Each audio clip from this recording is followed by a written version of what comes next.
They should not hurt the grass of the earth, I'm reading verse 4, neither any green thing, neither any tree, but only those men which have not the seal of God on their foreheads.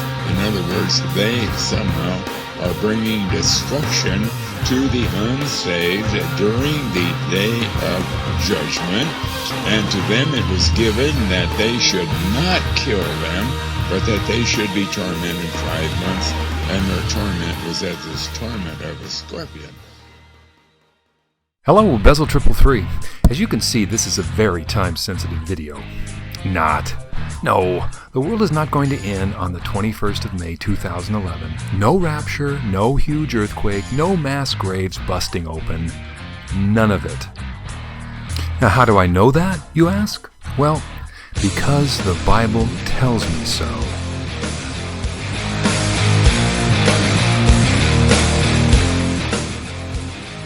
Harold Camping. He's an 89-year-old retired civil engineer turned religious broadcaster and host of Family Radio's Open Forum. Now, Camping departed long ago from Orthodox Christianity by attempting to understand the Bible using his analytical and technical background rather than learning from others who have gone before him. Remember, the Christian faith is the faith once for all delivered to the saints throughout the history of Christianity. That's 20 centuries. But thinking he had the inside track, he's gone on to teach such crazy things as numerology, humans not being totally depraved, annihilationism, and, of course, knowing the exact day of the rapture. Now, let's get to it. I know Harold is wrong about May 21st because he's wrong about something that is central to the Christian faith. But we'll get to that in a minute. They should not hurt the grass of the earth, I'm reading verse 4, neither any green thing, neither any tree, but only those men which have not the seal of God on their foreheads. In other words, they somehow are bringing destruction to the unsaved during the day of judgment, and to them it was given that they should not kill them, but that they should be tormented 5 months, and their torment was as the torment of a scorpion. Now that's Harold teaching on Revelation chapter 9, verse 5. Now I'm going to post a link to a video on Revelation chapters 8 through 11, and I want you to look at this video on May 22nd, okay? Where it will be seen that the rapture did not take place. But let's see what Harold says about Revelation chapter 9, verse 5. Now, remember, the torment was focused not on death, except as what it is focused on is a companion to death. It is focused on the fact that it is the true believers. They are the locusts, and as they are caught up in the sight of the unsaved who are remaining behind, it is an enormous blow to them to find that they are left behind. You know, I've got to hand it to old Harold here. He's 89 years old, and he's lucid and articulate and sounds very intellectual, but the only problem is he's dead wrong. In Revelation 9, we have the locusts coming out of the bottomless pit with smoke and with the power to harm like that of a scorpion. Now remember that these are word pictures here in Revelation, and they're steeped in Old Testament imagery. I would point you to the 8th plague God brought upon the Egyptians in the Exodus. So even if one tries to take this literally, which is a big mistake, I don't see how the locusts could be true believers who are taken up in the rapture. It's so sad that at one time Harold was adhering to sound biblical doctrine. Let's continue. They are left behind. They are not able to go into the heaven as they had planned. Like we read in 1 Thessalonians chapter 5, they believe Christ is coming as a thief in the night because they're still in the night, and then sudden destruction comes upon them, and they find they are left behind. Now keep in mind here that Harold is talking about believers who belong to gospel-proclaiming churches. There is death that's going on, but that's not the focus of Revelation 9. The focus is that a very serious aspect of the wrath of God is that those who are left behind and that's a whole lot of people, billions of people who thought that they were saved, and they are. It's exactly parallel to the parable of the rich man and Lazarus. Okay, stop the presses. The rich man and Lazarus? Okay, I'll bite. Tell us, Harold, how the rich man and Lazarus show that church-going, gospel-believing Christians are going to be left behind. Remember, the rich man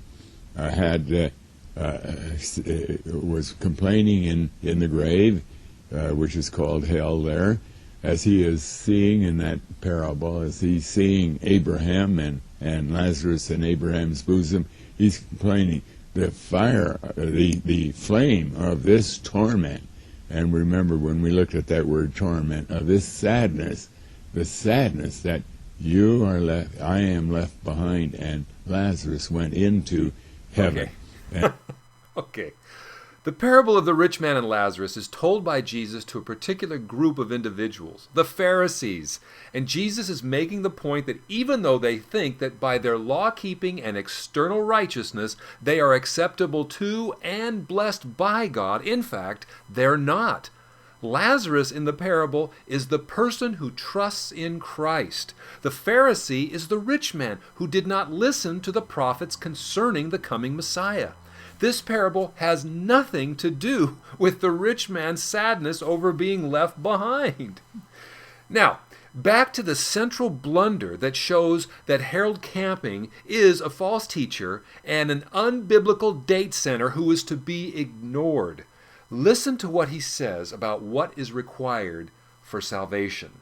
My question is really, does knowing this have anything to do with our salvation? Knowing the date? Well, yes, it does, because it's very... 1 Thessalonians chapter 5 is scary beyond measure, because there God starts out in that chapter and says, now you know full well Christ is coming as a thief in the night. That has been God's intention, that be known that way throughout the church age. But then he says, Christ is coming as a thief in the night, and those who believe they are safe and secure, that is, they believe they are believers, sudden destruction will come upon them. Okay, now do you see what Harold Camping is doing here? He's adding a requirement to salvation, that being knowing the date. He actually tries to use 1 Thessalonians 5 to make his case. But what does that passage actually teach? Well, first, it teaches the Christians to always be ready for their Lord's return. For no man, including Harold Camping, by the way, knows the day or the hour. Refer you to Mark 13:32. But of that day or hour no one knows, not even the angels in heaven, nor the Son, but the Father alone. As a thief in the night, well, that means that the Lord's return will come suddenly and unexpectedly and will take all unbelievers by complete surprise.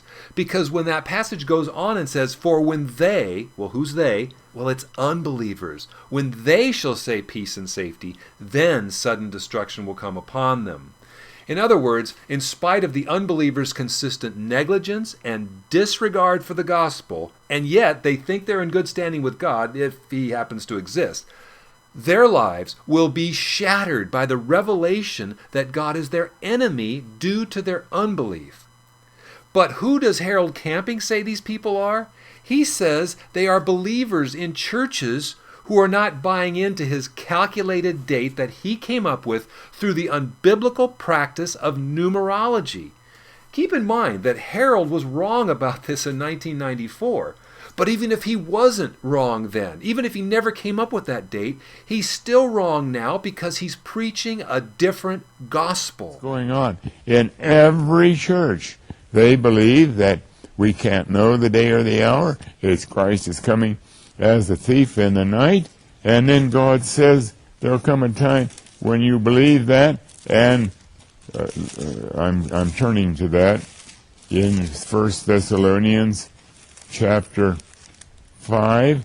He says, for yourselves know, I'm reading verse 2, for yourselves know perfectly that the day of the Lord so cometh as a thief in the night, For when they shall say peace and safety, and that's all those who are in the churches, they're not concerned because we're a child of God, and He can come anytime. He can come tonight. He can come next year, and so on. But we cannot know anything about His coming.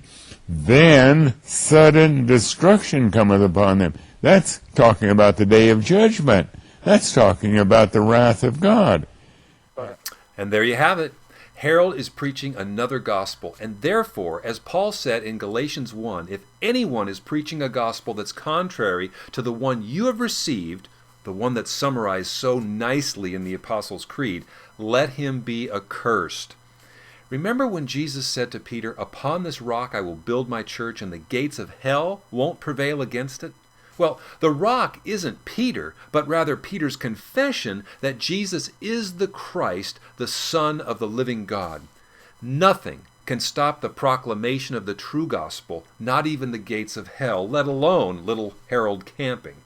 Now, what can we as Christians do about this? Well, we can use this as an opportunity in the next couple days to talk about the true gospel of Jesus Christ. This topic will come up with your co-workers and family as we get closer to this coming Saturday. And secondly, pray for those who have been taken in by this false prophet, that they don't walk away in utter despair from the Christian faith when they're still here on the 22nd. And these are long chapters. We're now up to the end of chapter 50, and we've been reading about God's judgment again for years. And these are long chapters. We're now up to the end of chapter 50, and we've been reading about God's judgment against Moab and Ammon and Edom and Israel and Judah and Babylon and Assyria.